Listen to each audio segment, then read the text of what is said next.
Welcome to another installment of Preikschas Point of View. My name is Tom Cook and I'm your host. Over the past several years, there seems to be a growing demand for more accountability from our elected officials at all three levels of government. One particular issue involves establishing term limits for our elected officials.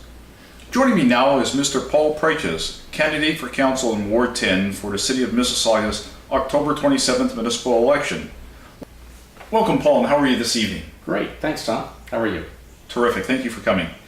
My first question for you tonight is about term limits for politicians. Would you support term limits for all elected politicians to Mississauga City Council, including yourself, this coming October 27th municipal election? Yes, I'd be in favor of term limits for all members of council.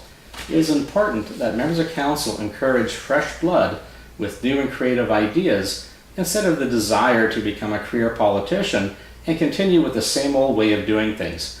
We need new, vibrant, and qualified candidates, including myself, to become members of council. Paul, you're probably the first candidate in this municipal election to take a strong position in support of term limits for elected officials. Maybe you're the first one in this municipality's history. So, how many consecutive terms do you think a member of council should be allowed to serve? I would be in favor of 3 or 4 consecutive term limits for the same position on council. At the end of their term, the councillor will take a time out from council for 1 term or campaign for a different position on council. After that, they can run again in the following election, and the term limit count would really be reset. I believe that the Governance Committee of Mississauga should undertake a review of this matter and report back to council no later than March of next year with a concrete proposal on how to initiate term limits. It is very important that members of council encourage fresh blood on council, new ideas on behalf of the residents of Mississauga.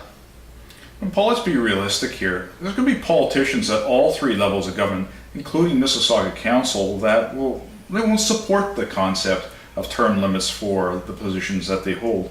For instance, a councillor might suggest that they believe that it's up to the local voters to decide whether a council member should be re-elected or not some term policy set by other politicians. On the other hand, other politicians might contend that term limits only hinder the process for voters and that actually the voters should be making the decision, including for yourself or incumbents. So what about these arguments? Are they not relevant? Of course, the arguments you mentioned are important. However, I believe that most people feel that the role of an elected official is to serve his or her community for a period of time. But Mississauga Council members should not have the intention to consider holding office as a means of permanent employment. Paul, many employees in the private sector have a great deal of business experience and very good academic credentials to offer City Hall as a councillor or mayor or whatever the case may be. However, term limits may turn people off and may discourage local business people from pursuing political office. What do you think about that? Many residents feel that it's impossible to unseat an incumbent councillor, and this does keep many from running for City Council. Term limits help reduce voter apathy, knowing that new people will be elected at the end of the term limit cycle. Some people may not agree with my position, but at least I'm being honest and straightforward about it. Again, I do support term limits for all members of council. Yeah. Well, one common theme that voters hear from politicians, especially during an election period, involves government accountability. In your opinion, what does government accountability mean, and how does this relate to the residents of Ward 10 in Mississauga? Government accountability means just that, holding the government accountable for their actions during their term. A councillor's job is to be a representative, to voice the people in their ward. The city should post a public scorecard on how the councillors vote, their achievements, and the number of complaints by ward residents, and if the complaints were handled successfully or not. Scorecard? What do you mean by a scorecard? A scorecard would be a very simple summary of what's going on in the ward, from how the councillor voted on certain aspects to issues within the ward and how they are being handled, how the complaints are being handled, and anything else that might come up. And these scorecards can be then publicly posted before the election So it'd be very easy for the residents to see how well their incumbent did or did not do during their term. All right. Well, how important is it for local government to not only be perceived as being transparent, but actually fulfill this obligation of transparency for its residents? It is extremely important to be transparent, as local government is only the custodian of our tax dollars. We need to know how our money is being spent and why we need to keep paying more in tax dollars. Paul, people believe that honesty and integrity should be paramount for our political leaders.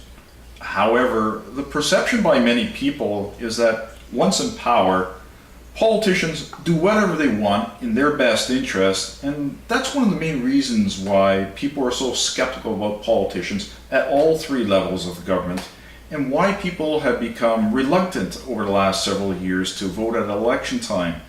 What's your opinion about this type of issue? The public has the right to hold its elected officials accountable for its actions and decisions. Most often, many voters feel that they are not being heard and the issues that are important to them are not being addressed. If the politician is honest and has integrity, they will spend more time talking with the residents in their ward and working with those issues. Talking with my neighbors in Ward 10, I have found that not everyone has the same issue. My job, if elected, would be to work on all ward issues to the best of my ability and to keep listening to the residents in Ward 10. Yeah, the listening is probably the key feature that politicians forget. Exactly. On a different note, I understand you're involved with the Army Cadet Corps here in Mississauga.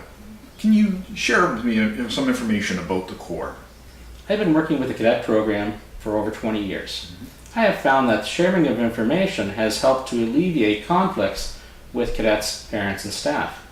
Once everyone has the same information, a consensus can be worked out. Contentious issues at work or within the community usually occur when people do not have all the information or have incorrect facts. The mission of the Cadet program is to contribute to the development and preparation of youth for the transition to adulthood, enabling them to meet the challenges of modern society through a dynamic, community-based program. The Cadet program is free, providing a truly equal opportunity for everyone involved. Free, geez. There's not too many things that are free out there, and I'm sure parents would be more than happy to pursue maybe this on behalf of their kids. Not only is it free for the school year, the summer training is also free as well. So what is the age group of these cadets? Cadets, you can join cadets when you're 12 years old, and you have to leave by the time you're 19. So basically it's 12 to 18. Right. Okay, now back to the political thing. A major part of local government involves the region of Peel. So what do you believe is the role of a councillor on behalf of the residents of Mississauga's Ward 10 at Peel Regional Government? My role is the same as with the city.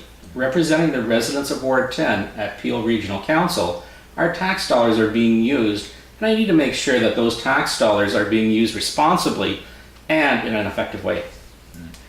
Paul, many of our elected representatives at all three levels of government believe it's critical to get feedback from individuals, community groups, and organizations before they participate and take a stand on a government policy or program. Whereas other politicians prefer to act first, then consult with their residents afterwards. Any thoughts about the significance of community involvement? A councillor is really the representative of their ward, the person that the residents choose to bring their issues forward to the city. Meeting with the community, either in a group or individually, is extremely important before any decisions are made. This is also about being transparent by bringing those issues from council to the residents, getting their feedback from the residents, and representing the residents' wishes back at council. As a councillor, I would be a conduit for communication between the residents, community groups, and the city. Very good. Well, thank you, Paul, for sharing with us details about government transparency, accountability, and of course, term limits for all political leaders on the Mississauga Council. You're most welcome, Tom. If you require further information about Preikschas Point of View, contact Paul directly at 647-606-4740. You can also email Paul at ward10mississauga.com or visit the website www.ward10mississauga.com or follow Paul on Twitter at Paul Preikschas. Stay tuned to YouTube for further segments of Preikschas Point of View.